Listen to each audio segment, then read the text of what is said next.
What if everything you thought you knew about Princess Zelda was just the beginning? Behind that golden hair and royal tiara lies a secret that spans dimensions, timelines, and the very fabric of reality itself. She has been a pirate commanding the high seas, a ghost possessing ancient guardians, a scholar racing against apocalypse, and a warrior wielding powers that could reshape existence. She has died and been reborn, ruled kingdoms and abandoned thrones, saved worlds and watched them crumble to ash. Tonight, prepare to discover the hidden truth. There is no single Princess Zelda. There are dozens, each more extraordinary than the last, each carrying wisdom that could transform your understanding of heroism itself. From the depths of parallel dimensions to the heights of cosmic power, we're about to rank every incarnation of the most mysterious figure in gaming history. Close your eyes and let the journey begin. In the beginning, there was mystery. The earliest incarnation of Princess Zelda emerges from the mists of legend, like a figure carved from ancient stone, her story told in whispers and fragments across the ages. This is Zelda at her most archetypal, the princess whose very existence defines what it means to carry the weight of a kingdom's hopes upon young shoulders. The first Princess Zelda we encounter in the Chronicles of Hyrule represents something profound, yet tragically simple: the burden of divine inheritance. Born into a world where the Triforce of Wisdom chose her bloodline as its eternal guardians, she inherited power beyond mortal comprehension, alongside responsibilities that would crush lesser souls. Her story begins not with choice, but with destiny written in golden light and sealed with sacred duty. Unlike her later incarnations who would actively shape their fates, this early Zelda existed in a realm of pure consequence. When Ganon's shadow fell across Hyrule, seeking to claim all three pieces of the Triforce for his dark ambitions, she made the only choice available to one who understood the true cost of power. Rather than allow the Triforce of Wisdom to fall into evil hands, she shattered it into 8 fragments, scattering them across the kingdom like seeds of hope planted in darkness. The act itself was both sacrifice and strategy, a young woman's recognition that sometimes the greatest wisdom lies in making oneself powerless to prevent a greater evil. In those moments before her capture, as golden light fractured around her like breaking glass, Zelda transformed from princess to legend, her conscious choice to fragment the Triforce becoming the foundation upon which Link's quest would be built. Her imprisonment in Ganon's fortress was not merely physical captivity, but a spiritual trial that would echo through generations. Held in the darkest depths of evil's stronghold, she maintained her connection to the scattered pieces of wisdom through sheer force of will. The telepathic abilities that would become a hallmark of her bloodline manifested during these dark hours, allowing her to guide heroes from afar, her consciousness reaching across vast distances to touch the minds of those brave enough to answer destiny's call. What makes this earliest Zelda particularly fascinating is how her apparent passivity masks tremendous inner strength. While imprisoned, she didn't simply await rescue.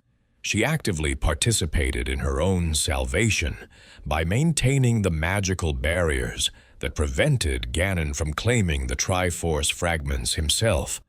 Each day of captivity required her to engage in a battle of wills with the king of evil, her wisdom constantly working to confound his efforts to locate the hidden pieces.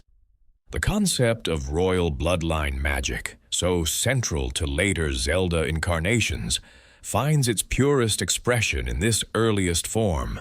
Her power wasn't learned or trained, but inherited through generations of princesses who had served as vessels for divine wisdom. Ancient Hyrulean texts suggest that each princess in this bloodline experienced prophetic dreams from childhood, visions that prepared them for the sacrifices their destiny would demand.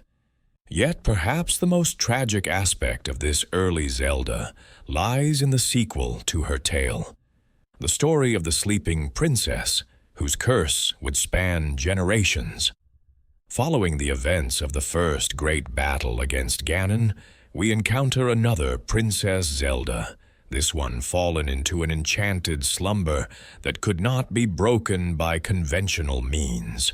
Her brother, the Prince of Hyrule, had sought to claim the Triforce of Courage for himself, but when his sister refused to reveal its location, a magician placed her under a spell of eternal sleep.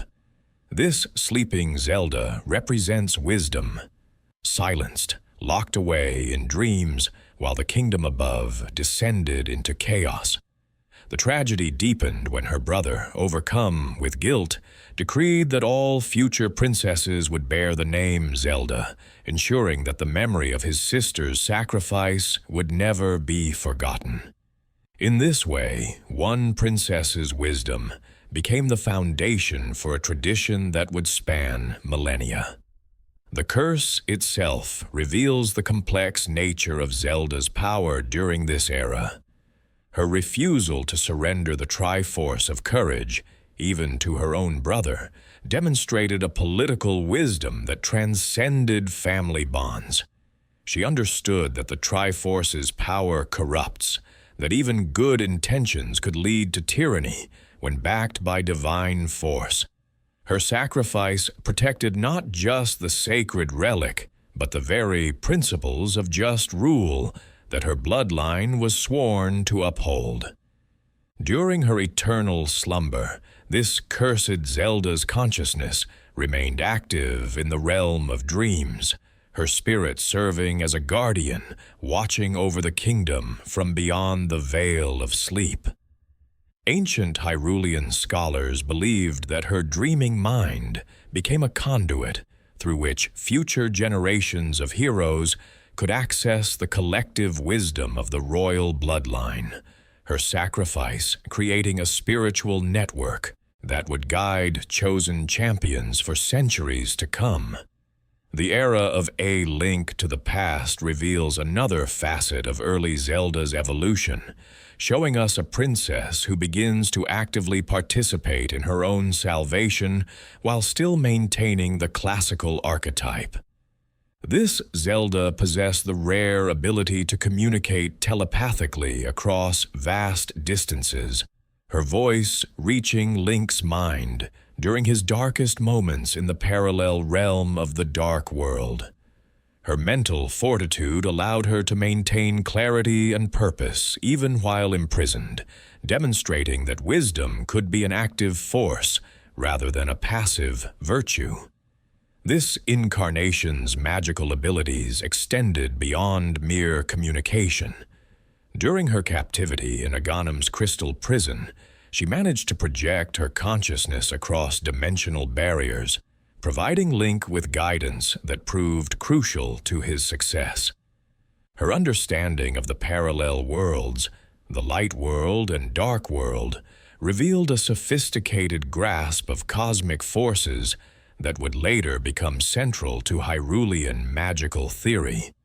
What distinguishes this early period in Zelda's mythological development is the consistent theme of sacrifice defining wisdom. Each incarnation demonstrates that true leadership often requires the surrender of personal desires for the greater good. Whether fragmenting the Triforce, accepting eternal sleep, or enduring imprisonment, these early Zeldas established a pattern of royal duty that transcended self-preservation. Their magical abilities, while impressive, remained firmly rooted in divine inheritance rather than personal development. They wielded power not because they had earned it through training or trial, but because their bloodline had been chosen by forces beyond mortal understanding. This divine selection came with both blessing and burden, the wisdom to guide a kingdom coupled with the knowledge that their choices would echo through generations. The political implications of these early incarnations cannot be overlooked. These princesses ruled during an era when monarchy was seen as divinely ordained, when the right to rule flowed directly from cosmic forces rather than popular consent. Their wisdom was therefore not just personal intelligence, but sacred trust, their decisions carrying the weight of divine judgment upon an entire people. As we trace the evolution of Princess Zelda through these earliest incarnations, we see the foundation being laid for all future versions of the character. The telepathic abilities, the connection to the Triforce, the willingness to sacrifice personal happiness for the greater good, all of these elements emerged during this classical period and would continue to define Zelda's character across time and dimension. Yet even in these seemingly simple tales of capture and rescue, we can glimpse the complexity that would eventually blossom into more active, heroic roles. The wisdom these early Zeldas displayed wasn't passive acceptance, but active resistance, their apparent helplessness masking sophisticated strategies for protecting what mattered most. They may not have wielded sword or bow, but they fought their battles on planes of existence where physical strength held no meaning, their victories achieved through sheer force of will and unshakable moral conviction. These classical princesses established the template from which all future incarnations would emerge, their legacy creating expectations that later Zeldas would both fulfill and transcend. In their sacrifice, we see the seeds of future courage; in their wisdom, the foundation of future power; in their dedication, the promise of future triumph. The awakening begins with dreams. In the timeline where Ocarina of Time unfolds, we encounter a Princess Zelda, whose story transforms our understanding of what it means to carry wisdom in a world balanced on the edge of catastrophe. This is no longer the classical princess of earlier eras, confined to castle walls and divine inheritance. This Zelda emerges as something unprecedented, a young woman whose prophetic abilities and tactical brilliance would reshape the very nature of heroism itself. From her earliest childhood in the gardens of Hyrule Castle, this incarnation of Zelda possessed a gift that set her apart from all previous royal bloodlines. Her dreams came not as gentle visions, but as vivid prophecies, each night bringing glimpses of futures both terrible and wonderful. In the quiet hours before dawn, young Zelda would wake with her mind filled with images of a green-clad boy from the forest, of a man with desert sand in his hair, whose eyes burned with malevolent hunger, of a kingdom consumed by shadow and flame. These prophetic dreams created a unique burden for one so young. Unlike her predecessors who inherited wisdom as a static divine gift, this Zelda's connection to cosmic forces was dynamic and evolving. Each vision demanded interpretation, each prophecy required careful analysis to distinguish between possible futures and inevitable fates. The weight of knowing what could come to pass, combined with the uncertainty of whether her actions might prevent or precipitate these outcomes, shaped her into a princess unlike any who had come before. Her childhood relationship with the various peoples of Hyrule revealed a depth of character that transcended typical royal education. When the Kokiri boy arrived at the castle bearing the spiritual stone of the forest, Zelda recognized him not just from her dreams, but as a kindred spirit, someone else chosen by forces beyond their control to bear responsibilities that should never fall upon such young shoulders. Their first meeting in the castle courtyard marked the beginning of a partnership that would span timelines and define both their destinies.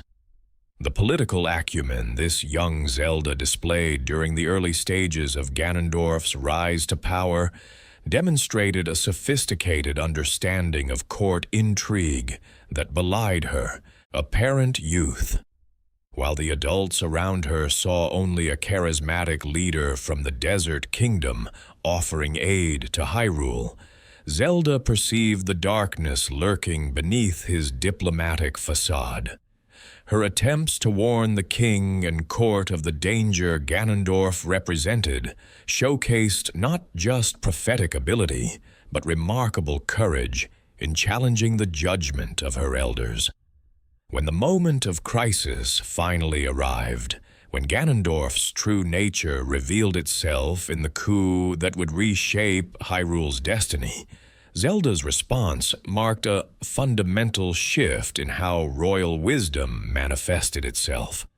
Rather than accepting capture or attempting to maintain political stability through surrender, she chose escape, a decision that required her to abandon everything she had known and loved for the sake of a greater good she could only glimpse in fragments. The transformation from Princess Zelda to Sheik represents one of the most dramatic character evolutions in the entire chronicle of Hyrule's history. This metamorphosis was far more than a simple disguise. It was a complete reconstruction of identity, born from necessity, and tempered by 7 years of survival in a world gone mad.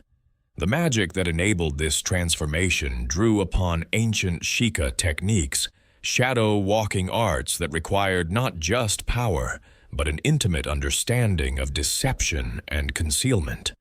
As Sheik, this incarnation of Zelda developed skills that no previous royal had ever needed to master.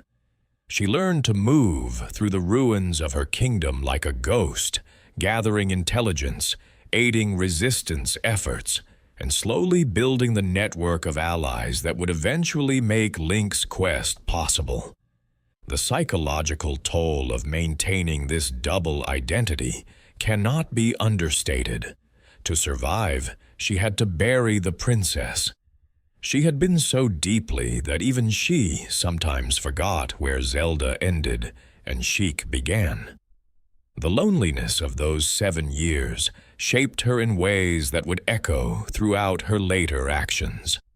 Watching from the shadows as her kingdom suffered under Ganondorf's rule, seeing her people transformed into monsters or driven into hiding, she bore witness to consequences that stemmed directly from her failure to convince the court of the danger they faced.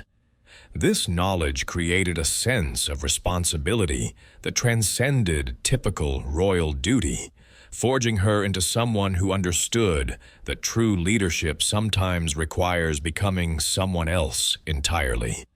Her role as guide and mentor to the hero of time revealed the full extent of her strategic thinking.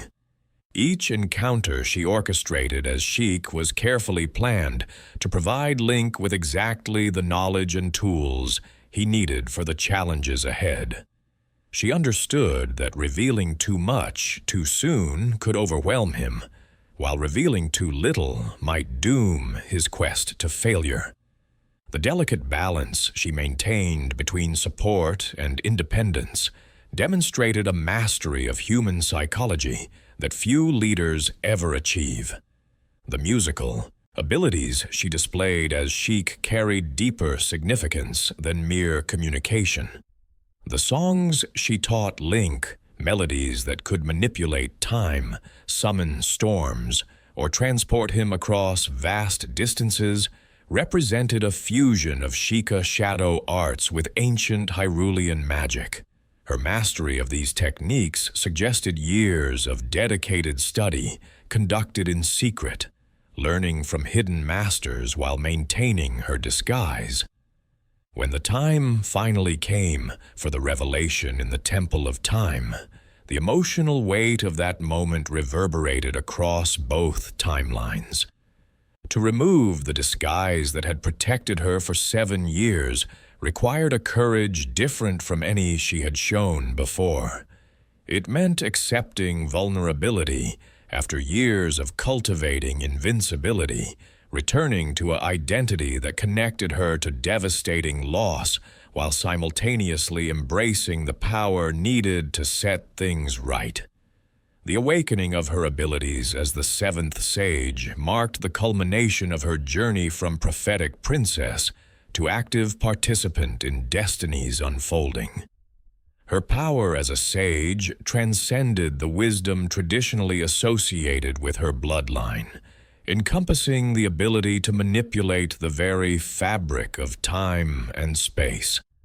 The sacred realm itself responded to her presence, recognizing in her a being who had earned wisdom through suffering rather than simply inheriting it through divine right.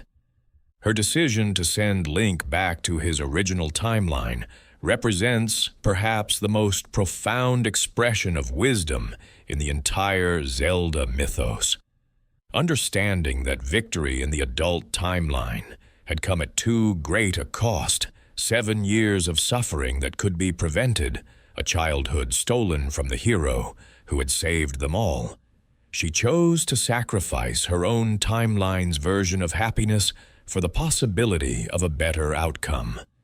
The magical knowledge required to manipulate time on such a scale, combined with the emotional strength to willingly erase her own timeline's future, demonstrated an evolution of wisdom that transformed her from princess to cosmic force. The paradox of her existence across multiple timelines creates philosophical questions that echo through all subsequent Zelda incarnations. In sending Link back, she created a reality where the horrors she had witnessed never occurred, but also one where the profound growth she had experienced through suffering would remain forever unknown to her younger self. This willing acceptance of personal erasure for the greater good established a template of sacrifice that would define wisdom itself in all future incarnations. Her telepathic abilities reached their full potential during the final confrontation with Ganon, her consciousness able to reach across dimensional barriers to coordinate the assault that would finally seal the King of Evil away. The power she wielded in those moments transcended anything previous Zeldas had achieved, suggesting that wisdom, when combined with experience and sacrifice, could evolve into something approaching divinity itself. The legacy of this ocarina of time, Zelda reverberates through every subsequent incarnation. She proved that wisdom need not be passive, that royal duty could encompass active heroism, and that sometimes the greatest service a leader can provide is the willingness to become someone else entirely. Her journey from sheltered princess to battle-tested sage established new possibilities for what the bearers of the Triforce of Wisdom could achieve when circumstances demanded evolution beyond traditional roles. In the quiet moments after Ganon's defeat, as she prepared to send Link back to a timeline where their adult selves would never meet, this Zelda embodied the tragic beauty of wisdom, fully realized. She had gained the power to reshape reality itself, but would use it to create a world where her own growth and sacrifice would never be necessary.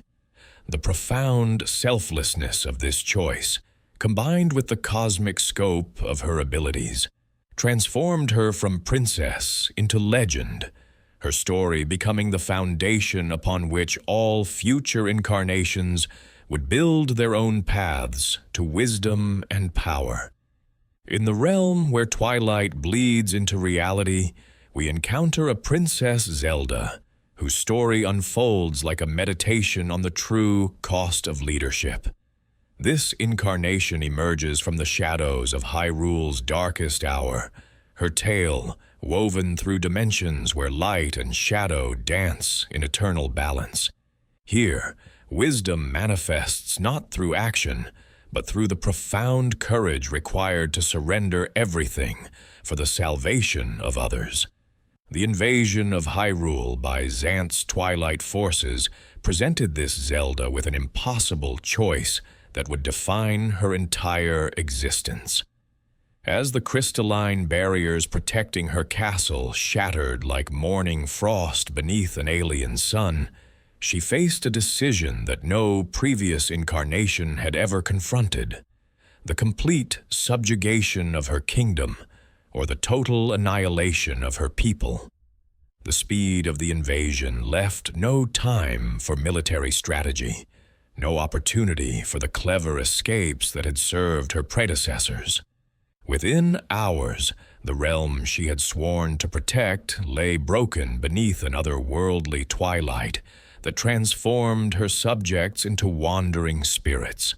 Her decision to surrender represents one of the most profound acts of leadership in the chronicles of any timeline. Standing in the throne room as Xanth's shadow magic pressed against the last barriers protecting the castle, Zelda understood that resistance would mean the complete destruction of everything she held dear. The Twilight King's power, drawn from sources beyond the normal realm of Hyrulean magic, could erase not just bodies, but souls themselves. Her choice to kneel before the usurper was not weakness, but the ultimate expression of a ruler's duty to place her people's survival above her own dignity. The psychological transformation that followed her surrender reveals depths of character that distinguish this Zelda from all others. Imprisoned within her own castle, she maintained the bearing and dignity of royalty even as her kingdom dissolved around her. The twilight magic that held her captive created a unique form of torment.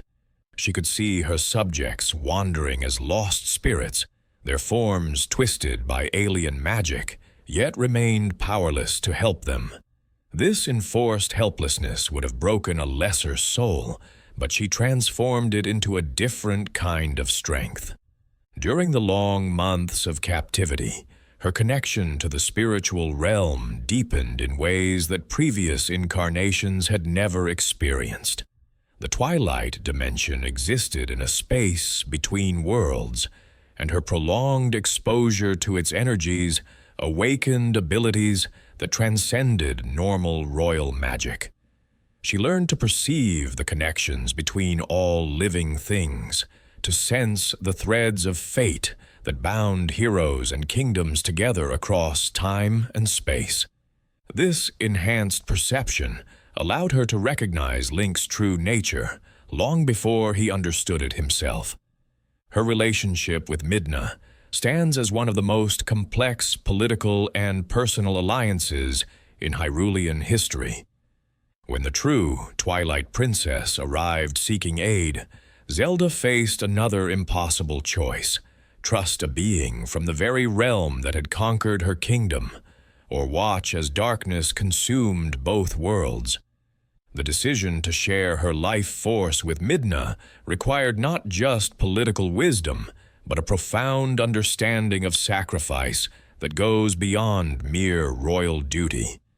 The magical ritual that saved Midna's life represents the most selfless act of any Zelda incarnation. Understanding that her life force was the only power capable of healing the Twilight Princess, she willingly offered it without guarantee of survival or even success. The ancient magic required was unlike anything in traditional Hyrulean practice, a fusion of light and twilight energies that could only be channeled through absolute purity of intent.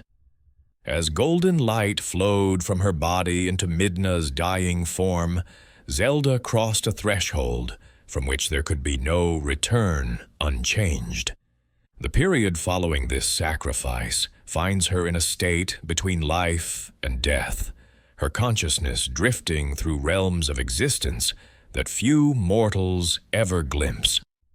During this ethereal interlude, she experienced visions that spanned multiple timelines and dimensions, gaining wisdom that transcended the merely mortal. These revelations showed her the true scope of the eternal conflict between light and darkness, the cyclical nature of evil's return, and the heroes who arise to meet each crisis across the ages. Her resurrection through Midna's counter-sacrifice creates a unique bond between the two princesses that defies easy categorization. Neither fully mortal nor purely magical, Zelda emerged from death with abilities that bridged multiple realms of existence. Her understanding of twilight magic, combined with traditional Hyrulean sorcery, made her a figure of unprecedented power. Yet, she wielded this strength with the restraint of one who had experienced the true cost of power firsthand. The possession by Ganondorf represents perhaps the cruelest test of her evolved consciousness. Having experienced death and resurrection, having willingly sacrificed everything for others, she found herself trapped within her own body as the King of Evil used her form as a vessel for his malevolent will. The psychological horror of this violation cannot be overstated. To watch helplessly as her hands wielded power against those she had sworn to protect, to feel her voice speak words of destruction and hatred. During the possession, her consciousness retreated to the deepest levels of her being, maintaining a core of identity that Ganondorf could not reach or corrupt. This inner sanctuary, forged through her experiences with death and twilight magic, became a fortress of will that even the ultimate evil could not breach. From this hidden place, she continued to resist, subtly undermining Ganondorf's control and creating opportunities for her eventual liberation. The battle for control of her own body during the final confrontation showcases the full extent of her evolved abilities. Drawing upon every lesson learned through surrender, sacrifice, and suffering, she fought Ganondorf not with sword or spell, but with pure force of will, refined through experience. The magic she wielded in those moments transcended traditional categories, neither light nor twilight, but something new, forged in the crucible of her unique journey. Her emergence from possession marked not just personal victory, but the birth of a new form of wisdom. Having experienced power, powerlessness, death, and resurrection, she embodied a completeness that previous incarnations could not achieve. Her understanding encompassed not just the light that her bloodline traditionally represented, but the shadows that gave that light meaning. This holistic perspective made her a ruler unlike any in Hyrulean history. The restoration of Hyrule under her guidance reveals the practical application of wisdom gained through ultimate trial. Rather than simply rebuilding what had been destroyed, she created something new, a kingdom that acknowledged both light and shadow as necessary aspects of existence. Her policies reflected understanding that true peace required not the elimination of darkness, but the balance between opposing forces. Her final parting with Midna represents the mature acceptance of necessary loss that marks true wisdom. Understanding that the Twilight Mirror must be destroyed to prevent future invasions, she accepts the permanent separation from one who had become closer than sister. The tears she sheds as the mirror shatters are not just personal grief, but recognition of the prices that leadership demands from those who truly understand the weight of their choices. The legacy of this Twilight Princess Zelda extends far beyond her immediate timeline. She proved that surrender could be a form of strength, that death was not the ultimate defeat, and that wisdom could be forged from experiences that would destroy lesser souls. Her journey from captured princess to enlightened ruler establishes new possibilities for what royal wisdom could encompass when tested by truly impossible circumstances. In the quiet moments after Hyrule's restoration, as she walked through a kingdom reborn from shadow and light, this Zelda embodied the profound truth that some forms of wisdom can only be achieved through complete surrender of everything one holds dear. Her story stands as a testament to the transformative power of sacrifice willingly given, and the strength that can emerge from the deepest darkness when guided by unshakable commitment to others' welfare above one's own. Upon the endless expanse of the Great Sea, where ancient Hyrule lies drowned beneath fathoms of salt and memory, emerges a figure who would challenge every expectation of what it means to bear the blood of wisdom. Tetra, captain of a band of pirates who answer to no king or kingdom, represents perhaps the most radical departure from royal tradition in the entire chronicle of Zelda's incarnations. Her story unfolds like wind-filled sails against storm clouds, a tale of freedom earned through courage and independence, forged in the crucible of a world remade by flood and necessity.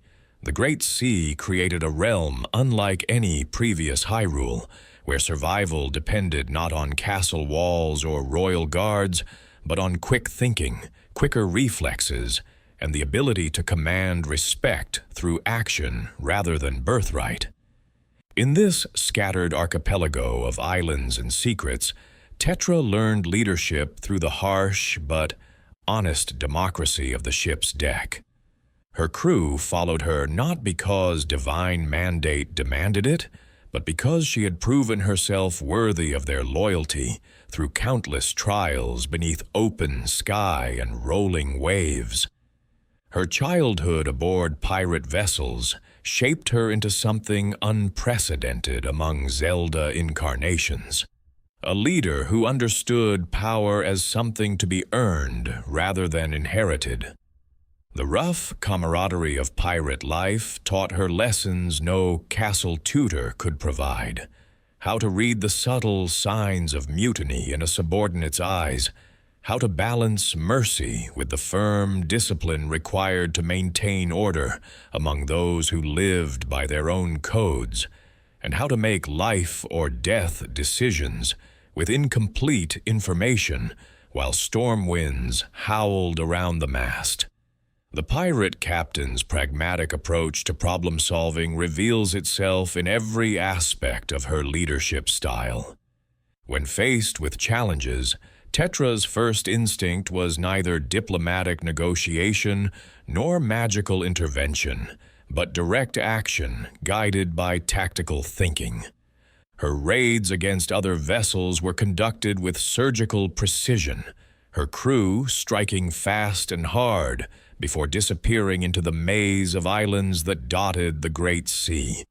This practical experience in small unit tactics would prove invaluable when greater threats emerged from the depths of legend.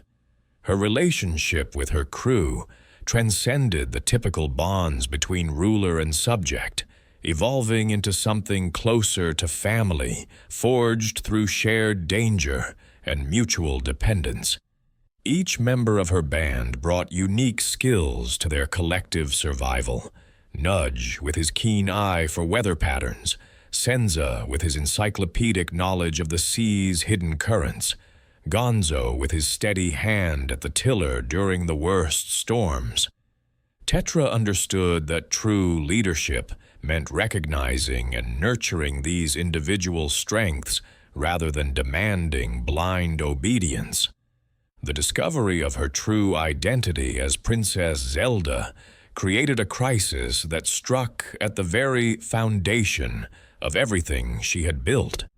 The revelation, accompanied by the awakening of the Triforce of wisdom within her consciousness, threatened to transform her from the self-made captain she had become into yet another passive princess, waiting for heroes to determine her fate. The magical transformation that accompanied this awakening, her practical pirate garb replaced by flowing royal robes, her sun-darkened skin lightened to porcelain perfection, felt like erasure of the person she had fought so hard to become. The psychological struggle between Tetra the pirate and Zelda the princess represents one of the most complex internal conflicts in the entire mythology. Her pirate identity had been forged through years of active choice and personal growth, while her royal heritage arrived as an imposed destiny, complete with expectations and limitations she had never agreed to accept. The magic that transformed her physical appearance seemed designed to erase the markers of her hard-won experience, the calluses from rope work, the weathered features that spoke of countless hours beneath the unforgiving sun, the confident bearing of someone who had earned respect rather than inherited it. During her captivity in Ganon's fortress, the contrast between her pirate training and her royal destiny became starkly apparent. While previous Zelda incarnations had possessed magical abilities to aid them during imprisonment, Tetra found herself stripped of both her crew and the practical skills that had defined her leadership. The isolation was particularly cruel for someone accustomed to the constant activity and shared purpose of shipboard life. Yet even in captivity, she maintained the mental discipline learned through years of navigating treacherous waters, using her time to observe her captors and plan for eventual escape. The awakening of the Triforce's power within her consciousness created a unique fusion of inherited wisdom and earned experience. Unlike previous incarnations who had received divine power as passive vessels, Tetra approached her newfound abilities with the same practical skepticism she applied to everything else. She tested the limits of her telepathic connection with Link, treated her prophetic insights as useful intelligence rather than divine commandments, and maintained the critical thinking that had kept her alive during years of dangerous freedom. Her role in the final confrontation with Ganondorf showcased the tactical brilliance that years of pirate life had honed to perfection. Rather than relying solely on magical power or waiting for others to act, she coordinated her efforts with Link using the kind of seamless teamwork that only develops through shared combat experience. Her use of light arrows demonstrated not just divine power, but the marksmanship skills developed through years of fighting for survival on the high seas. The decision to establish New Hyrule in the aftermath of Ganondorf's defeat reveals the full extent of her character evolution. Rather than simply restoring the Old Kingdom's traditions, she chose to create something unprecedented, a realm that would honor both her royal heritage and her pirate values. This New Hyrule reflected her understanding that true leadership required adapting ancient wisdom to new circumstances rather than blindly following outdated customs. Her approach to governance in the new land demonstrated the practical leadership skills she had developed as a pirate captain. Rather than ruling from an isolated castle, she maintained close contact with her subjects, understanding that effective leadership required constant awareness of the people's needs and concerns. The administrative systems she established reflected the democratic principles she had learned aboard her ship, where every crew member's voice carried weight in decisions that affected their collective survival. The evolution of her relationship with her former crew illustrates the complex challenge of transitioning from pirate captain to founding queen. While she could no longer share their adventures on the high seas, she found ways to honor their loyalty and incorporate their skills into the new kingdom's structure. Their knowledge of navigation, weather prediction, and maritime trade became foundational elements of New Hyrule's emerging economy and defense systems. The wisdom that emerged from Tetra's unique journey transcended traditional royal education to encompass hard-won understanding of human nature, practical leadership, and the delicate balance between individual freedom and collective responsibility. Her experience as both self-made pirate captain and divinely chosen princess created a perspective that no previous incarnation could match. Someone who understood power from both sides, who had earned respect through action and inherited responsibility through blood. Her legacy as the founding queen of New Hyrule established new precedents for how royal wisdom could manifest in the world. Rather than the mystical, otherworldly approach of previous incarnations, her leadership style remained grounded in practical reality, while incorporating the deeper insights that came with divine connection.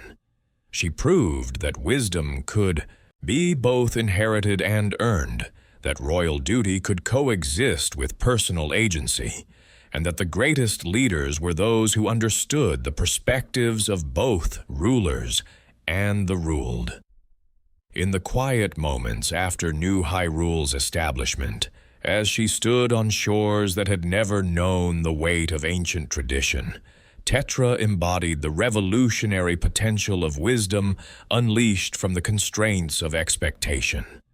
Her journey from pirate captain to founding queen demonstrated that sometimes the greatest service to tradition lies in having the courage to transform it, that true royal wisdom might require abandoning the safety of established custom for the uncertain promise of something better. In the age of steam and steel, where iron rails carve paths through landscapes both familiar and transformed, we encounter a Princess Zelda whose existence defies the very nature of life and death itself. The Spirit Tracks era presents us with an incarnation whose story unfolds in the liminal space between corporeal reality and ethereal possibility. Her consciousness separated from physical form in ways that challenge our understanding of identity, agency, and the bonds that tie souls to the material world. The catastrophic severing of her spirit from her body represents a unique trauma in the chronicles of any Zelda incarnation. When Chancellor Cole's malevolent ritual tore her essence from its physical vessel, she found herself thrust into a state of existence that no previous princess had ever experienced. The disorientation of suddenly perceiving the world as a spectral observer, watching helplessly as her own body moved and spoke with alien purpose, created psychological challenges that transcended anything her royal education could have prepared her for. Yet within this apparent powerlessness lay the seeds of an unprecedented form of agency. Freed from the physical limitations that had constrained previous incarnations, her spiritual form possessed abilities that no embodied princess could match. She could pass through solid matter as easily as morning mist, observe conversations and activities without detection, and move across vast distances in moments. These ghostly powers, while born from violation and loss, gradually became tools of resistance and investigation that proved invaluable to the kingdom's salvation. Her partnership with Link during this ethereal period created a dynamic unlike any previous collaboration between hero and princess. Rather than communicating through telepathic messages or brief encounters, she became his constant companion, sharing every moment of the quest that would determine both their fates. This intimate collaboration allowed her to participate directly in strategic decisions, offer real-time tactical advice, and contribute her own unique abilities to overcoming obstacles that would have been impossible for either to face alone. The development of her possession abilities represents one of the most fascinating, magical evolutions in Zelda's mythology. Learning to inhabit and control the armored phantoms that guarded ancient temples required her to master arts that existed in the borderlands between life and death. Each successful possession demanded not just magical power, but profound understanding of consciousness itself, how awareness could flow between vessels, how will could be imposed upon foreign forms, and how identity could remain intact while experiencing existence through alien senses. Her control over these phantom guardians revealed tactical brilliance that had been developing throughout her royal education, but had never found proper expression until this crisis. Coordinating her possessed phantoms with Link's movements required split-second timing and three-dimensional thinking that transformed ancient temple puzzles into elaborate choreographed sequences. The precision with which she could maneuver these massive armored forms through narrow passages and complex mechanisms demonstrated an understanding of space and movement that transcended normal human limitations. The psychological complexity of watching her own body serve as a vessel for evil purposes created internal conflicts that tested the very foundations of her identity. Seeing her physical form speak words of cruelty and condemnation, watching her hands perform gestures of malevolence, forced her to confront fundamental questions about the relationship between body and soul. This experience taught her that true identity resided not in physical appearance or inherited station, but in the choices and values that defined consciousness itself. Her engineering interests, which had seemed like mere academic curiosities during peaceful times, suddenly became crucial tools for understanding and navigating the transformed kingdom. The spirit tracks that crisscrossed New Hyrule operated according to principles that bridged ancient magic and mechanical innovation, requiring both mystical sensitivity and technical knowledge to comprehend fully. Her ability to perceive these tracks from her spiritual vantage point, combined with her theoretical understanding of their construction, made her an invaluable guide through the kingdom's transportation network. The unique perspective afforded by her disembodied state allowed her to observe the true scope of Chancellor Cole's conspiracy in ways that no physical investigator could have achieved. She could witness secret meetings, overhear private conversations, and explore restricted areas without fear of detection. This intelligence-gathering capability transformed her from passive victim into active participant in uncovering the forces threatening the kingdom, her ghostly reconnaissance providing crucial information that shaped the entire course of their resistance efforts. Her interaction with the various races and peoples of New Hyrule, while in spiritual form, revealed new dimensions of diplomatic understanding. The Lokomo, those ancient guardians, of the spirit tracks could perceive and communicate with her ethereal presence in ways that normal humans could not. These conversations provided her with historical knowledge and magical insights that no previous royal education had encompassed, deepening her understanding of the kingdom's mystical foundations and the forces that threatened its stability.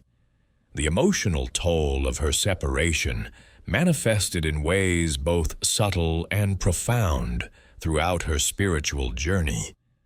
Watching Link face dangers she could not directly shield him from, observing her subjects suffer under Cole's manipulations while remaining unable to comfort or reassure them, created a form of helplessness that was all the more cruel for the enhanced perception her ghostly state provided.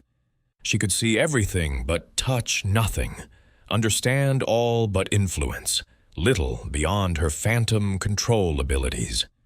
Yet within this apparent limitation grew a different kind of strength, the wisdom that comes from pure observation, unencumbered by the need for immediate action.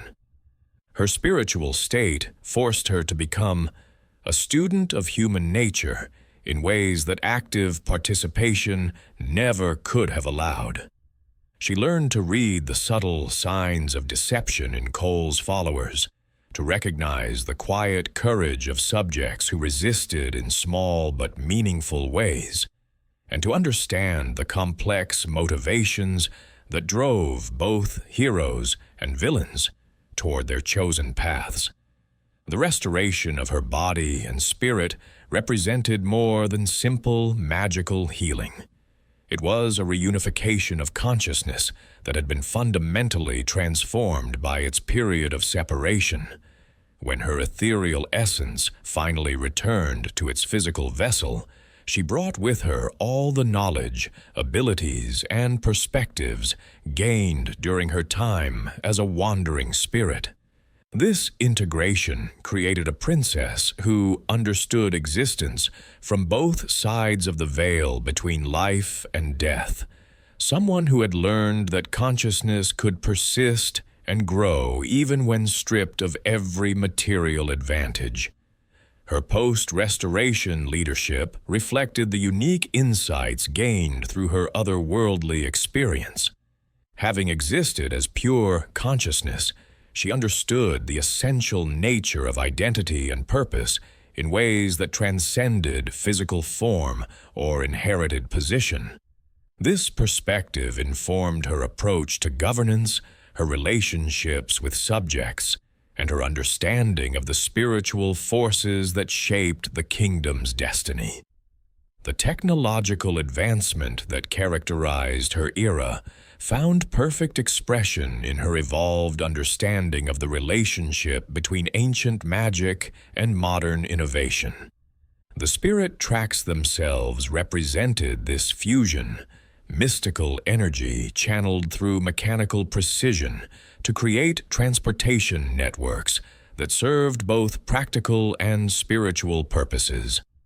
Her ability to perceive and interact with these systems from multiple perspectives made her uniquely qualified to oversee their expansion and refinement. In the quiet moments after her restoration, as she stood once again in her own body while retaining memories of existence beyond physical form, this incarnation of Zelda embodied a wisdom that encompassed both material and spiritual realities. Her journey through death and return had granted her perspectives that no previous princess could claim, transforming her into a leader who understood that true authority rested not in command over subjects, but in service to principles that transcended any single lifetime or form of existence. Within the boundless realm of dreams, where reality bends to the whims of sleeping consciousness and identity becomes as fluid as morning mist, we encounter one of the most philosophically complex figures in the entire chronicle of Zelda's incarnations.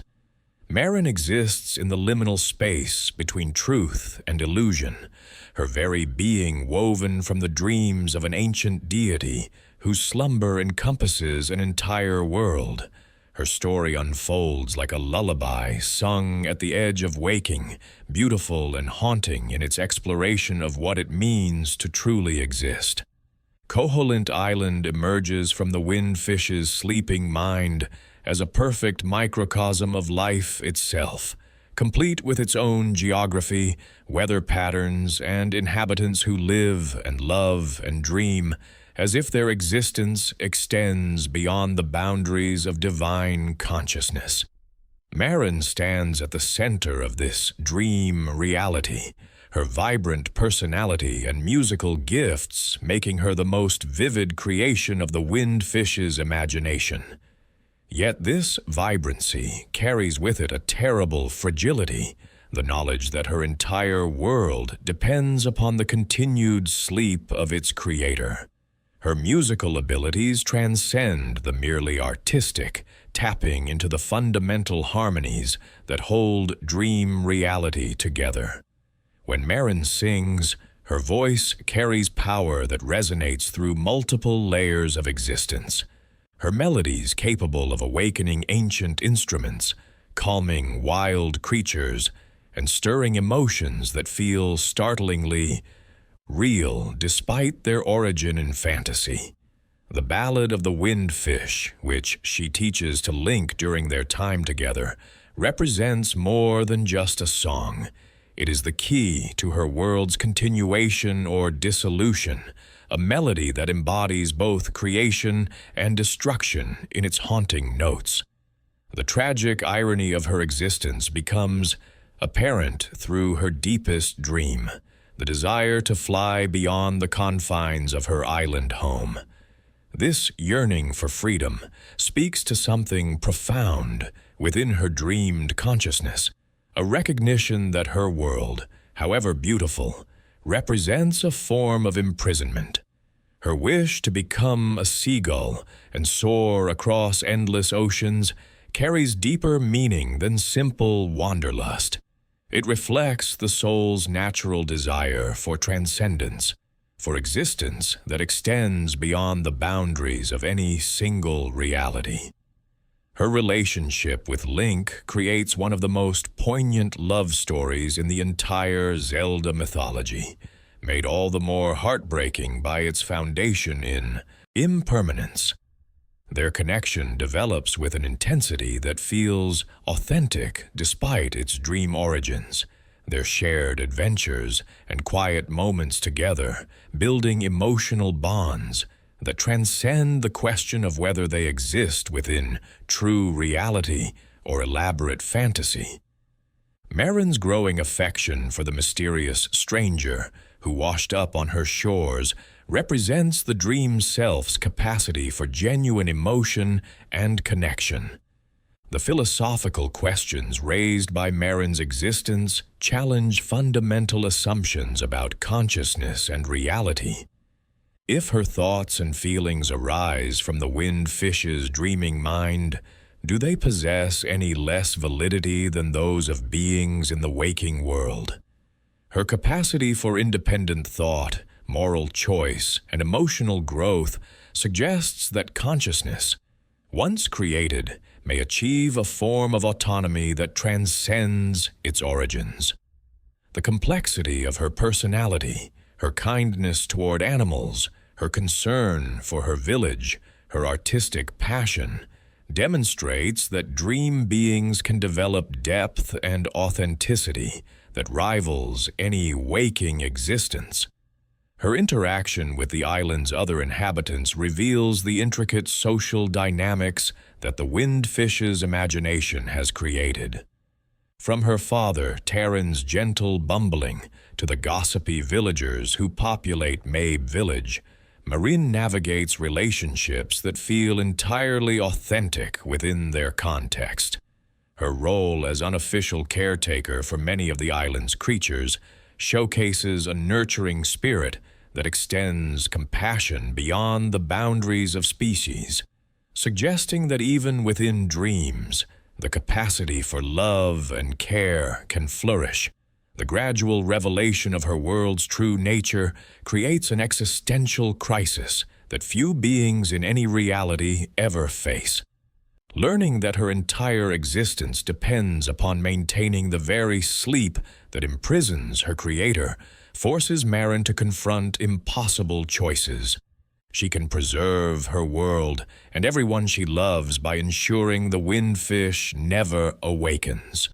Or she can accept the dissolution of everything she knows to grant freedom to the dreaming deity. This knowledge transforms her from innocent islander into someone grappling with cosmic responsibility. Her courage in the face of this revelation demonstrates that heroism can manifest even within dream reality. Rather than clinging desperately to her threatened existence, Marin chooses to help Link gather the instruments needed to wake the windfish, understanding that her sacrifice might be necessary for a greater good. This decision represents the ultimate expression of selflessness, willingly embracing non-existence so that others might find freedom. From the prison of eternal sleep, the ambiguity surrounding her fate after the windfish's awakening creates one of the most haunting mysteries in Zelda lore. Some say she achieves her dream of flight, transformed into a seagull that soars above the waves where Koholint Island once existed. Others believe she simply dissolves along with the rest of the dream, her consciousness returning to the cosmic void from which it emerged. The uncertainty itself becomes meaningful, suggesting that some transformations transcend the boundaries between dream and reality. Her musical legacy persists even after the island's dissolution, the ballad of the windfish carrying her essence across realities where her physical form can no longer exist.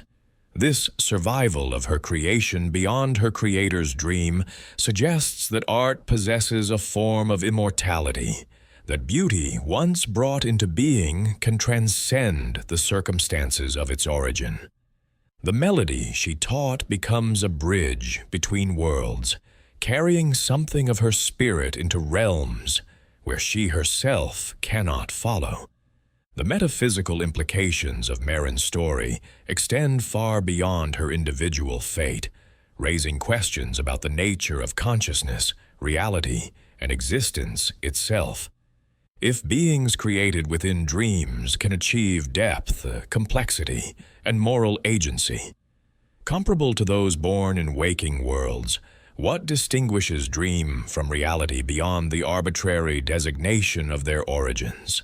Her capacity for growth, love, and sacrifice suggests that consciousness, however it arises, possesses inherent dignity and worth. Her relationship with the concept of freedom becomes particularly poignant when viewed through the lens of her dream origins. While she yearns to fly beyond her island's boundaries, she also recognizes that her existence depends upon accepting certain limitations. This tension between desire for transcendence and acceptance of constraint reflects universal struggles that resonate across all forms of conscious existence, whether born in dreams or forged in waking worlds. The wisdom that emerges from Marin's brief but meaningful existence speaks to the power of embracing beauty and connection, even in the face of impermanence.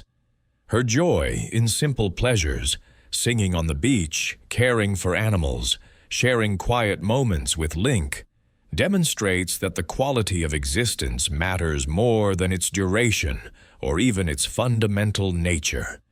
She lives fully within her dream reality, extracting maximum meaning from every moment, regardless of her world's ultimate fragility. In the gentle lapping of waves against shores that may exist only in memory, in the cry of seagulls that might carry the essence of a dream girl's transformed spirit, Marin's legacy endures as a meditation on the nature of existence itself. Her story reminds us that consciousness, wherever it arises, possesses the capacity for beauty, love, and transcendence that validates its worth regardless of the circumstances of its creation or the certainty of its continuation. In the realm where parallel dimensions converge like intersecting streams of possibility, we encounter a tale that challenges the very foundations of morality and wisdom itself.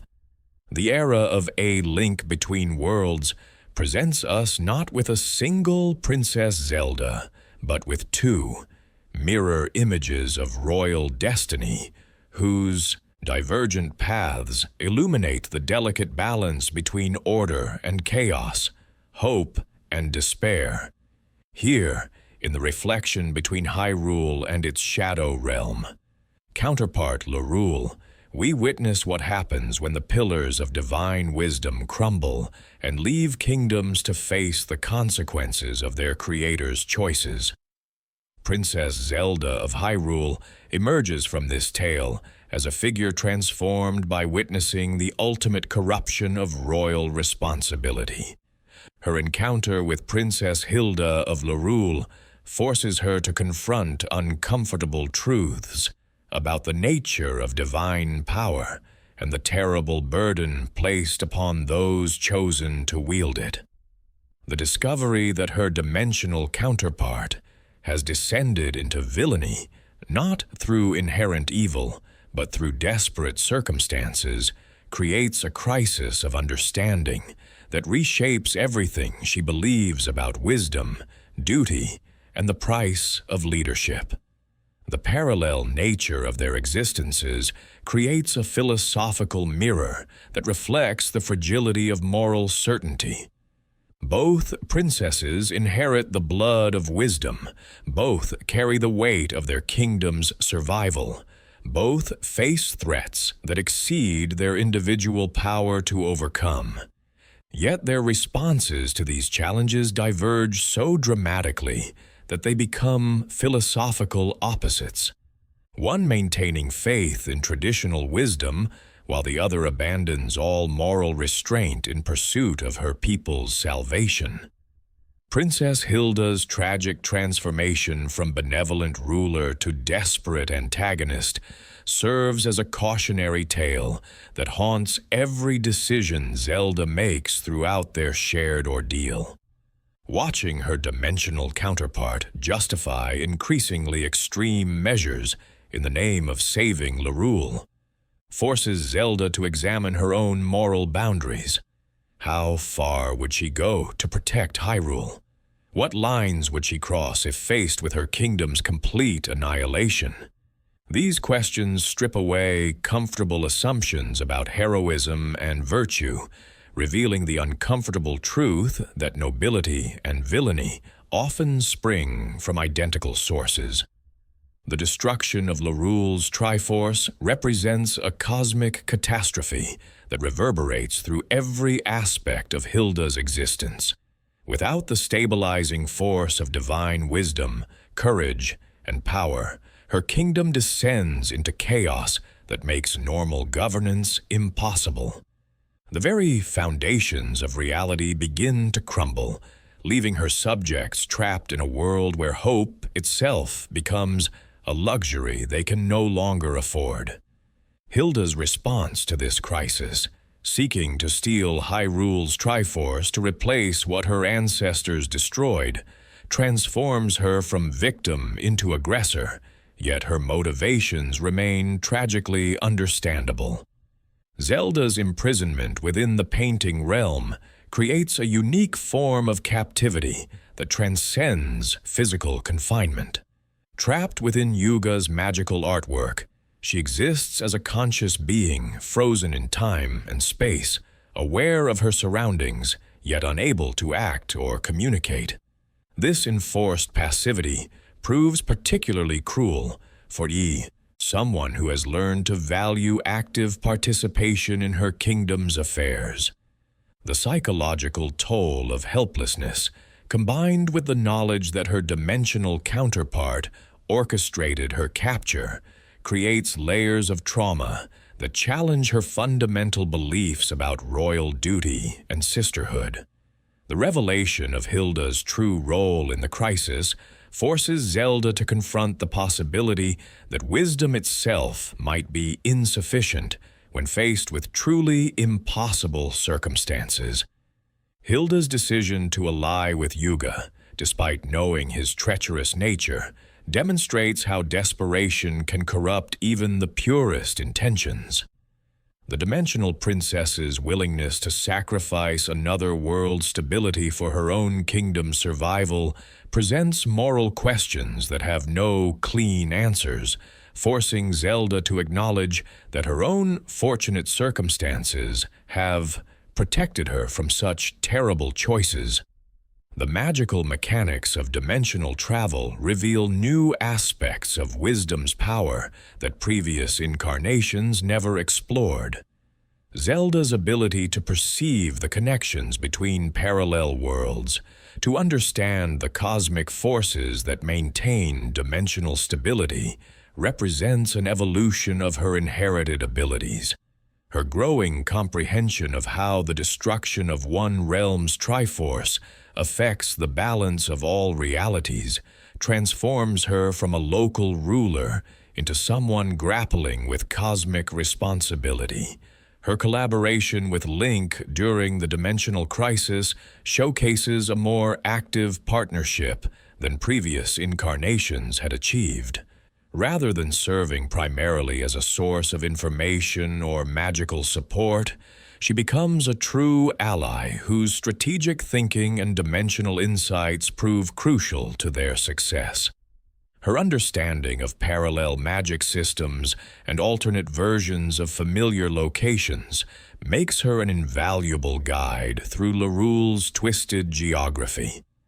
The confrontation with Hilda in the ruins of Hyrule Castle creates one of the most morally complex conflicts in Zelda's entire mythology. Facing her dimensional counterpart, Zelda must battle not just a political enemy, but a tragic reflection of what she herself might have become under different circumstances.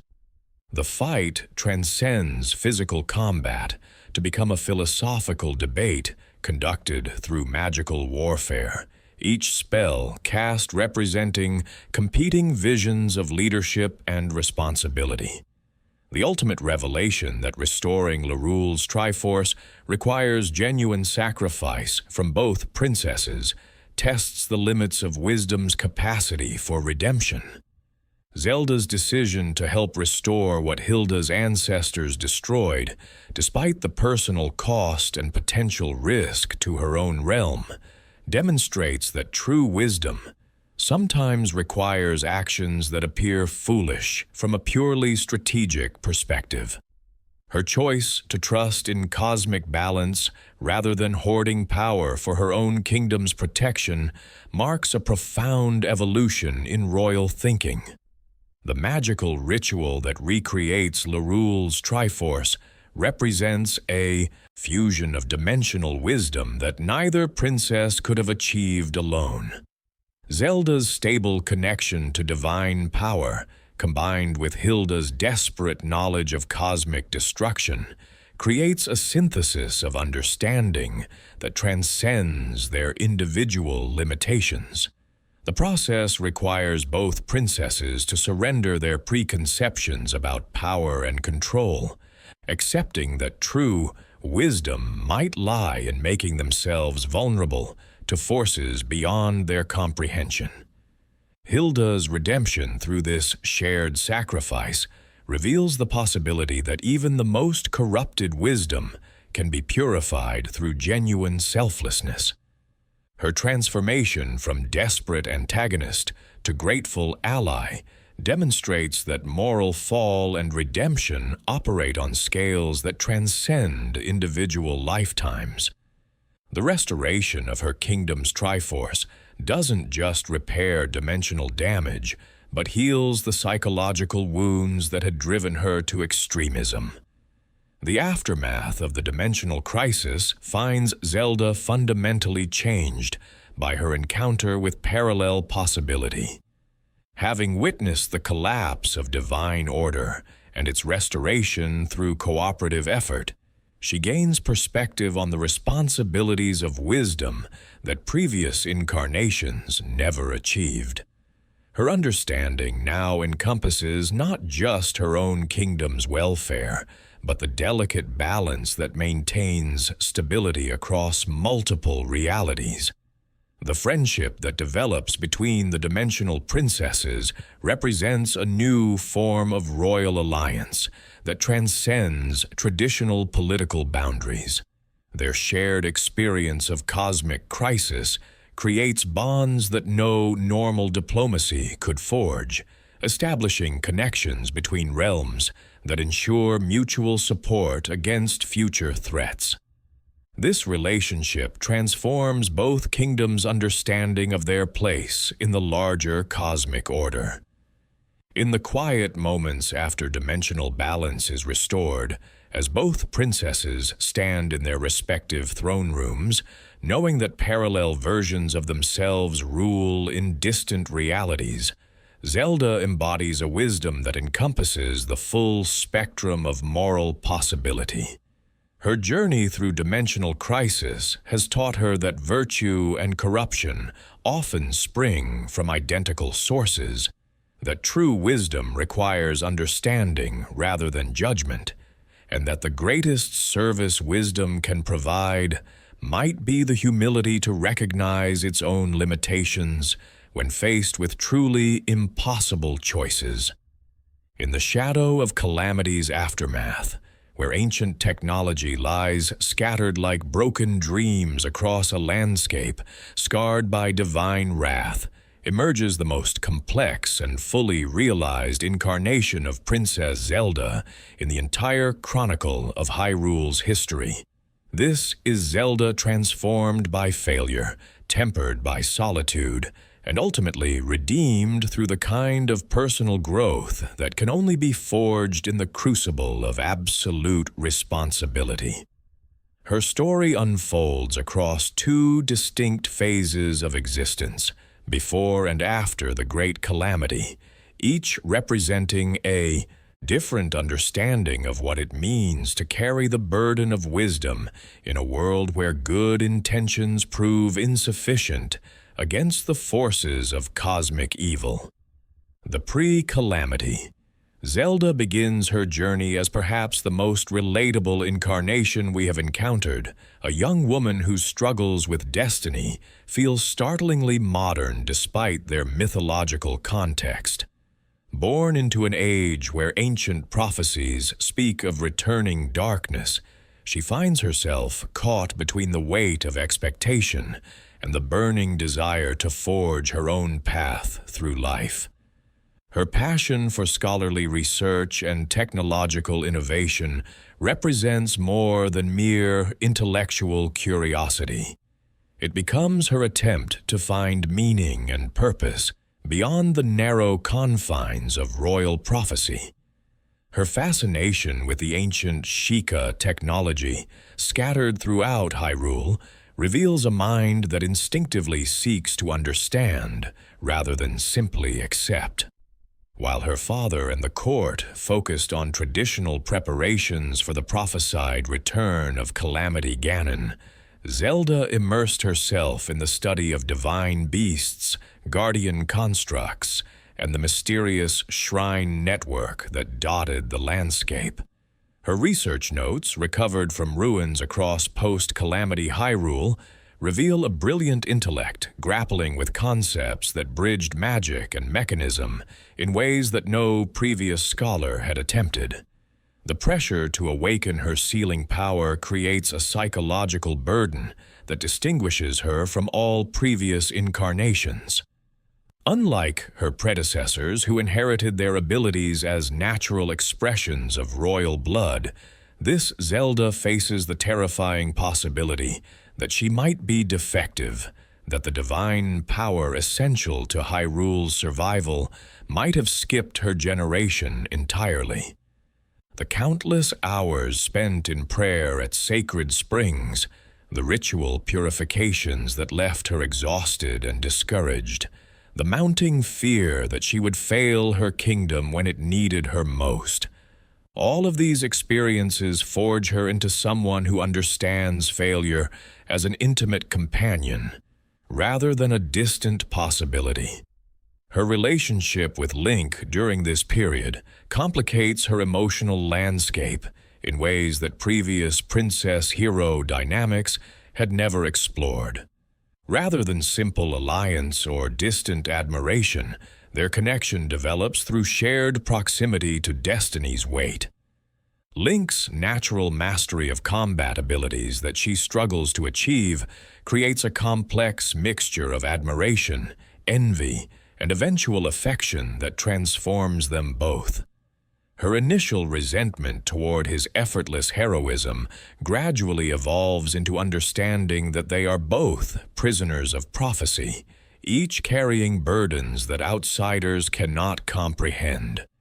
The scientific expeditions they undertake together reveal Zelda's true strengths even as her apparent magical deficiencies continue to torment her.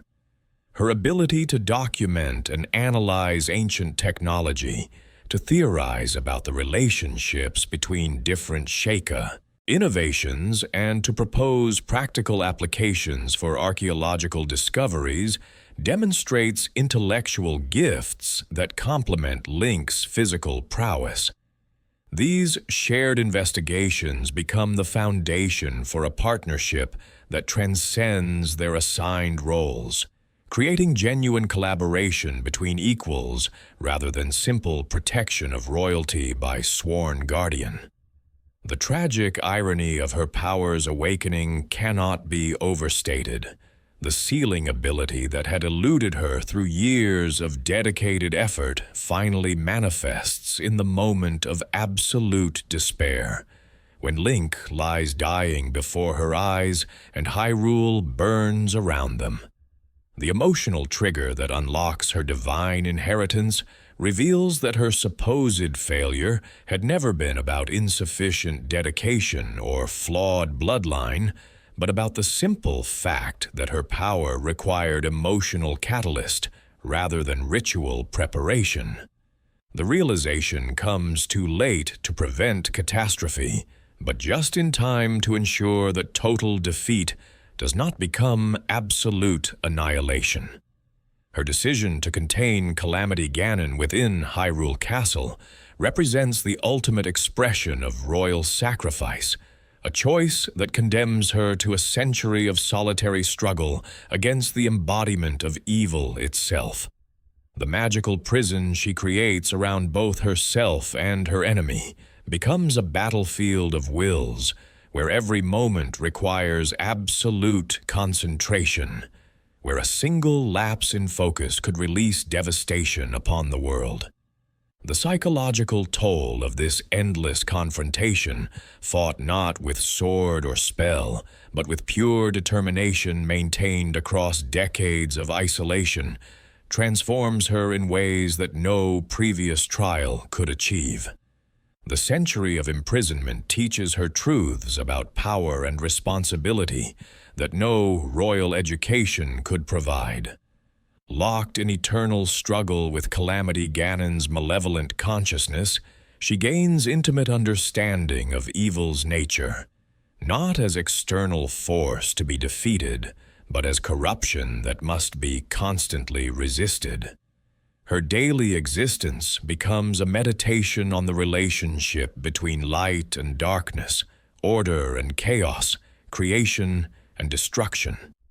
This forced contemplation deepens her wisdom beyond anything achieved by previous incarnations, who had dealt with evil as external enemy rather than constant companion.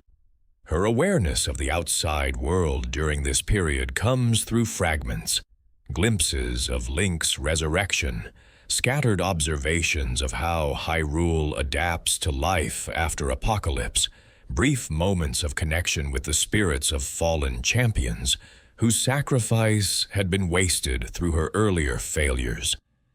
These limited perceptions create a form of omniscience that is simultaneously comprehensive and heartbreakingly incomplete, allowing her to understand the scope of damage caused by her initial inadequacy while remaining powerless to directly address it. The growth of her power during captivity represents evolution under the most extreme circumstances imaginable. Constant opposition to Calamity Ganon's influence forces her abilities to strengthen and adapt, her sealing magic becoming more sophisticated and nuanced through decades of practical application.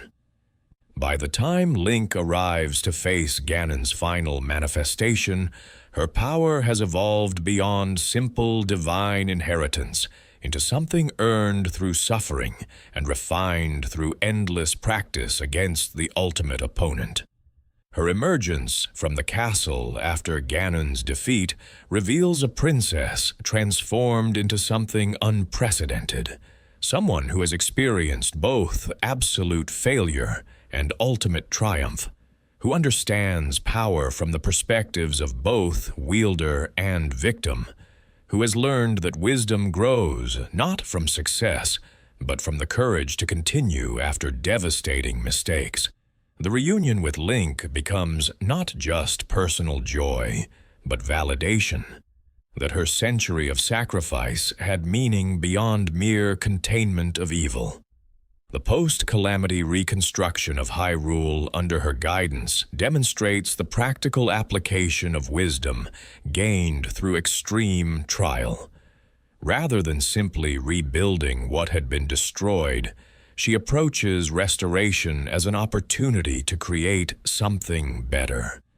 Her integration of ancient Sheikah technology with traditional Hyrulean culture reflects understanding that progress requires synthesis rather than replacement, that the future must honor the past while adapting to new realities. Her leadership style during Reconstruction reveals how personal failure had taught her to value collaboration over command. Having experienced the consequences of inadequate preparation, she ensures that decisions affecting the kingdom's future involve multiple perspectives and careful consideration of potential unintended consequences. Her approach to governance becomes more democratic and inclusive, reflecting understanding that even divinely chosen rulers remain fallible human beings who benefit from counsel and support. The research initiatives she establishes to study and preserve ancient technology demonstrate that her scholarly passions had not been abandoned but refined through experience. Her post-calamity investigations into Sheikah innovations proceed with systematic rigor, informed by practical knowledge of how such technology could be misused. The balance she maintains between technological advancement and magical tradition creates new paradigms for Hyrulean development that honor both innovation and wisdom. Her relationship with the various peoples of Hyrule evolves beyond traditional royal distance into something approaching genuine friendship forged through shared survival. Having witnessed the kingdom's near destruction and participated in its resurrection, she understands her subjects not as political assets, but as fellow survivors whose courage and resilience had preserved hope during her century of absence. This perspective transforms her from ruler who commands to leader who serves, her authority derived from demonstrated sacrifice rather than inherited position.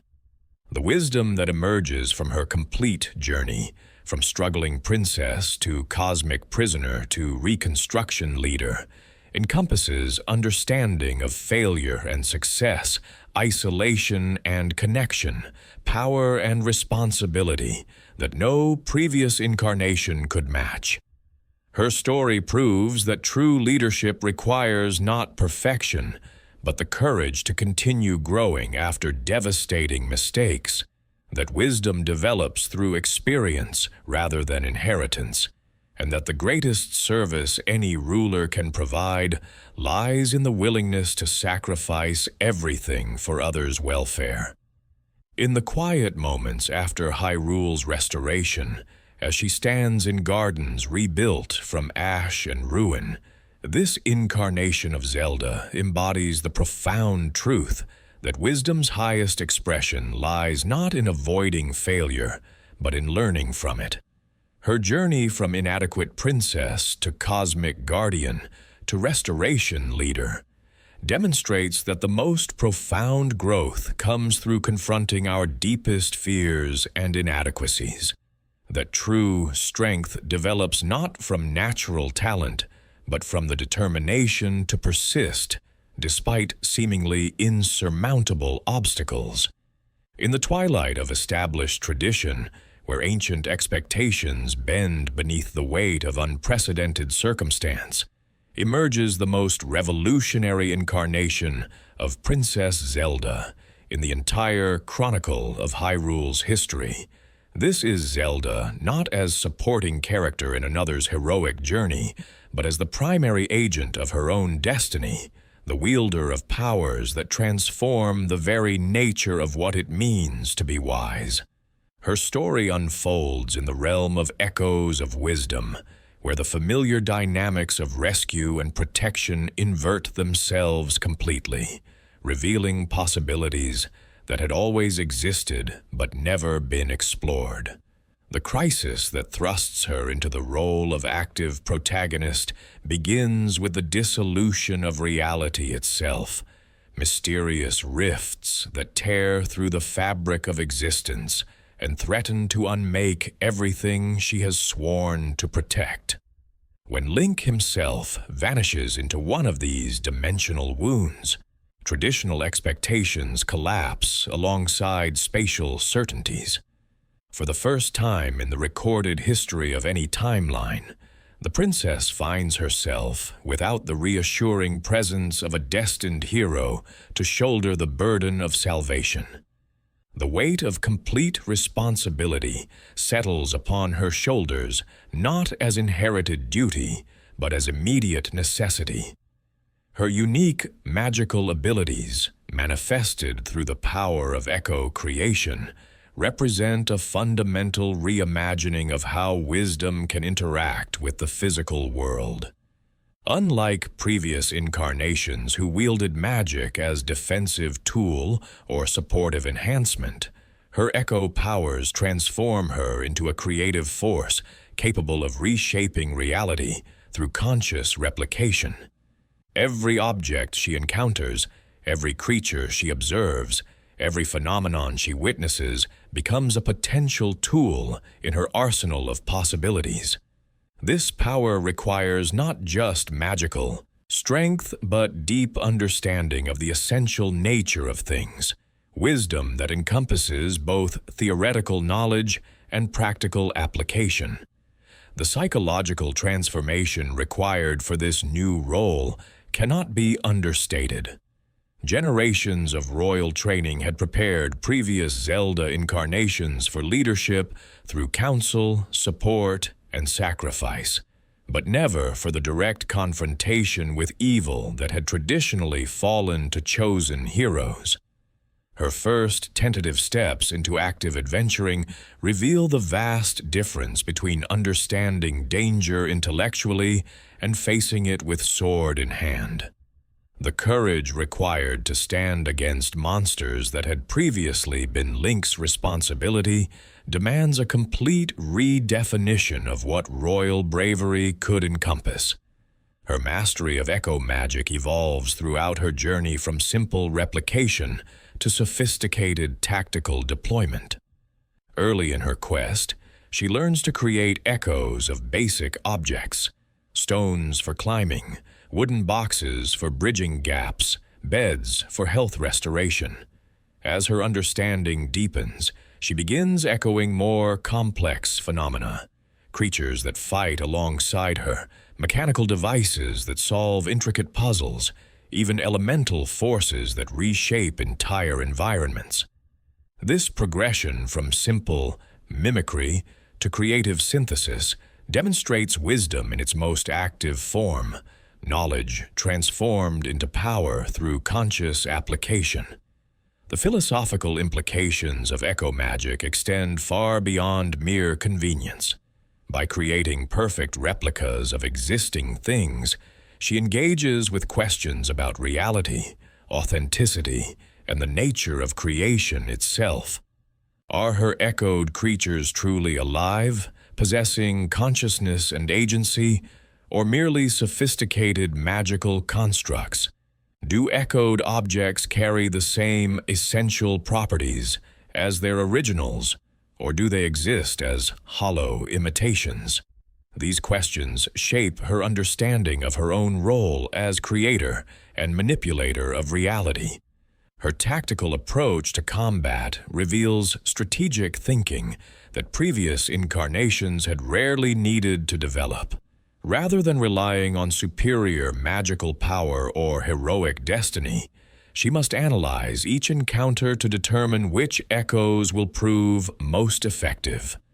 A group of aerial enemies might require echoed birds to engage them in their own element, while underground threats could be countered with echoed diggers or earth-moving creatures. This constant adaptation demands not just magical skill, but deep understanding of environmental dynamics and creature behavior. The dungeon exploration that becomes central to her quest demonstrates how wisdom can substitute for traditional heroic attributes. Where Link might have solved puzzles through trial and error backed by destined success, Zelda approaches challenges through systematic analysis and creative problem-solving. Her echoes become tools for experimentation, allowing her to test solutions without personal risk and develop complex, multi-step strategies that no single hero could implement alone. Her relationship with the various peoples of Hyrule evolves beyond traditional royal distance into something approaching partnership forged through shared action. Rather than receiving reports about threats and delegating responses to others, she witnesses dangers firsthand and participates directly in their resolution. This personal involvement in her subjects' welfare creates connections that transcend political obligation, transforming her from distant ruler into active protector, whose authority stems from demonstrated competence rather than inherited position. The burden of constant decision-making that accompanies her new role reveals aspects of leadership that previous incarnations had never needed to master. Every echo she creates, every tactical choice she makes, every path she chooses through dangerous territory carries consequences that affect not just her own survival, but the fate of everyone depending on her success. This weight of immediate responsibility differs fundamentally from the contemplative wisdom that had characterized previous royal roles, demanding quick thinking under pressure rather than careful deliberation in safe environments. Her encounters with the mysterious villains behind the dimensional rifts force her to confront enemies who view her not as valuable hostage or symbolic target, but as direct threat to be eliminated. This shift from protected princess to active combatant requires psychological adaptation that goes beyond learning new skills. She must overcome instincts toward cooperation and diplomacy that had served previous incarnations well, accepting that some conflicts can only be resolved through decisive action rather than negotiated settlement. The development of her sword skills, acquired through necessity rather than formal training, demonstrates the adaptability that wisdom can encompass when circumstances demand evolution. While she never achieves Link's natural combat prowess, her approach to swordplay reflects her analytical nature, studying enemy patterns, timing attacks for maximum effectiveness, using positioning and echo support to compensate for physical limitations. Her fighting style becomes distinctly her own, proving that heroism can take forms beyond traditional templates. Her leadership of various allies throughout the quest reveals how her unique perspective shapes group dynamics in unprecedented ways. Rather than inspiring through destined authority or commanding through royal prerogative, she earns loyalty through competence and consideration. Her ability to echo creatures and objects makes her a valuable partner rather than protected charge, transforming traditional rescue dynamics into collaborative problem-solving ventures. The resolution of the dimensional crisis through her direct action establishes new precedents for how royal wisdom can manifest in the world.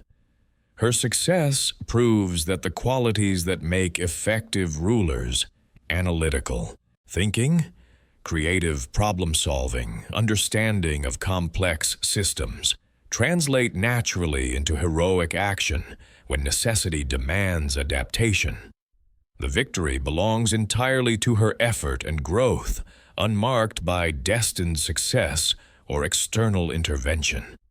The kingdom she inherits after her successful quest reflects the lessons learned through direct experience with her subjects' challenges and needs. Her policies and decisions carry weight of personal understanding rather than theoretical knowledge, her governance informed by intimate familiarity with the threats and opportunities that shape her people's daily lives. This transformation from distant royalty to hands-on leader creates new models for how wisdom can serve the common good. Her mastery of echo magic continues to evolve in peacetime, finding applications in construction, agriculture, and craftsmanship that demonstrate how adventuring skills can translate into civilian improvements. The creative synthesis that enabled her to defeat cosmic threats proves equally valuable for solving mundane problems, her magical abilities becoming tools for innovation and progress, rather than mere weapons against darkness. The psychological confidence gained through her heroic journey transforms every aspect of her leadership style. Having proven to herself and others that she can face the greatest dangers and emerge victorious, she approaches all challenges with assurance grounded in experience rather than hope based on theory. This confidence becomes infectious, inspiring others to attempt previously unthinkable innovations and improvements. In the quiet moments after crisis resolution, as she reflects on abilities that no previous Zelda had ever needed to develop, this incarnation embodies the revolutionary truth that wisdom finds its highest expression not in passive contemplation, but in active engagement with the world's challenges. Her journey from protected princess to accomplished hero demonstrates that the qualities traditionally associated with wise rulership, analytical thinking, creative problem-solving, deep understanding of complex systems, translate naturally into effective action when circumstances demand evolution beyond established roles. As we reach the end of our journey through the myriad forms of Princess Zelda, we find ourselves contemplating a tapestry woven from threads of wisdom, courage, and transformation that spans dimensions, timelines, and the very nature of heroism itself. Each incarnation we have encountered represents not merely a different version of the same character, but a unique exploration of what it means to carry the burden of divine wisdom in a world where darkness perpetually threatens to overwhelm the light. The evolution we have traced reveals a pattern that transcends individual stories or isolated adventures. From the classical princesses who embodied wisdom through sacrifice and endurance, we have witnessed a gradual transformation toward more active forms of leadership and heroism. The early Zeldas who fragmented the Triforce or accepted eternal sleep established templates of royal duty that emphasized personal sacrifice for the greater good. Their wisdom manifested through surrender, their strength through acceptance of limitation, their heroism through willingness to bear impossible burdens for their people's sake. The awakening began with Ocarina of Time's Zelda, whose prophetic abilities and transformation into Sheik marked the first great evolution toward active participation in destiny's unfolding. Her journey from sheltered princess to battle-tested sage demonstrated that wisdom could encompass not just contemplation, but action, not just understanding, but direct intervention in the forces shaping reality. The psychological courage required to maintain a false identity for 7 years while building the resistance that would ultimately save her kingdom established new paradigms for what royal wisdom could accomplish when necessity demanded evolution beyond traditional roles. Each subsequent incarnation built upon these foundations while adding unique dimensions of understanding and capability. Twilight Princess's Zelda explored the profound depths of sacrifice and resurrection, learning that sometimes wisdom requires the surrender of life itself to preserve what matters most. Her journey through death and return granted perspectives that no purely mortal experience could provide, transforming her into a leader who understood existence from both sides of the veil between life and eternity. The pirate princess Tetra revolutionized our understanding of how royal blood could manifest in the world, proving that wisdom inherited through divine selection could coexist with abilities earned through personal struggle and independent achievement. Her transformation from self-made captain to founding queen demonstrated that the most effective leadership often emerges from the synthesis of inherited responsibility and individually developed competence. Spirit Track's ethereal Zelda pushed the boundaries of identity itself, exploring what consciousness could accomplish when freed from physical limitation, while maintaining emotional connection to the material world. Her mastery of phantom possession and spiritual partnership with Link created new models for collaboration between wisdom and courage that transcended traditional support roles to achieve genuine equality of contribution. The dimensional crisis of A Link Between Worlds forced wisdom to confront its own potential for corruption, as Zelda witnessed her parallel self's descent into desperate extremism. This encounter with her own shadow taught lessons about moral complexity that no purely heroic narrative could provide, demonstrating that wisdom's highest expression might lie not in moral certainty, but in the humility to recognize that good intentions could lead to terrible consequences when unchecked by broader perspective. Breath of the Wild's Zelda represents perhaps the most complete character development in the entire chronicle. Her journey from struggling princess to cosmic guardian to reconstruction leader encompassing failure, growth, and ultimate triumph earned through personal transformation rather than inherited destiny. Her century-long imprisonment with Calamity Ganon taught her truths about power and responsibility that no royal education could provide, forging wisdom through direct confrontation with ultimate evil rather than theoretical understanding of cosmic balance.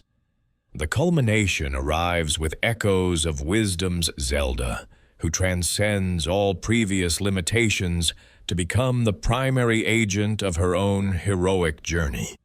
Her mastery of echo magic and direct confrontation with cosmic threats proves that the qualities associated with wise leadership translate naturally into effective heroism when circumstances demand complete role reversal. Her success without relying on destined heroes or external intervention establishes new possibilities for how wisdom can manifest in the world. These transformations reflect deeper truths about the nature of wisdom itself and its relationship to power, responsibility, and growth. The progression from passive endurance to active heroism mirrors humanity's own evolution in understanding leadership, moving from models based on inherited authority toward paradigms that emphasize competence, collaboration, and personal development. Each Zelda incarnation embodies different aspects of this evolution while maintaining connection to the essential qualities that define wisdom across all contexts. The consistency of certain traits across all incarnations reveals the enduring nature of wisdom's core characteristics. Regardless of their individual circumstances or unique abilities, every Zelda demonstrates deep empathy for others' welfare, willingness to sacrifice personal desires for greater good, and commitment to understanding rather than simply exercising power. These consistent elements suggest that wisdom possesses essential qualities that transcend specific manifestations or particular historical contexts.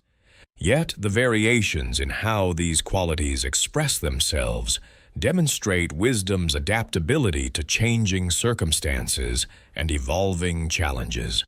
The same empathy that led early Zeldas to accept imprisonment for their people's protection eventually evolves into the active heroism that drives later incarnations to personally confront the threats endangering those they serve. Wisdom proves capable of growth and transformation while maintaining its essential character, adapting its methods without abandoning its fundamental commitments. The philosophical implications of this evolutionary journey extend beyond entertainment into genuine insight about leadership, responsibility, and personal development. The progression from passive to active wisdom suggests that the highest forms of understanding ultimately demand engagement with the world rather than withdrawal from it. True wisdom proves to be not a static achievement, but a dynamic process of growth through experience, challenge, and conscious choice to continue developing despite setbacks and failures. As we drift toward sleep, carried by currents of contemplation through realms where dreams and reality interweave like golden threads in twilight's tapestry, we carry with us the gentle wisdom that these princesses have shared across their myriad forms. Their stories remind us that growth comes through challenge, that wisdom develops through experience, and that the greatest strength often emerges from the courage to continue evolving when easier paths beckon us toward comfortable stagnation.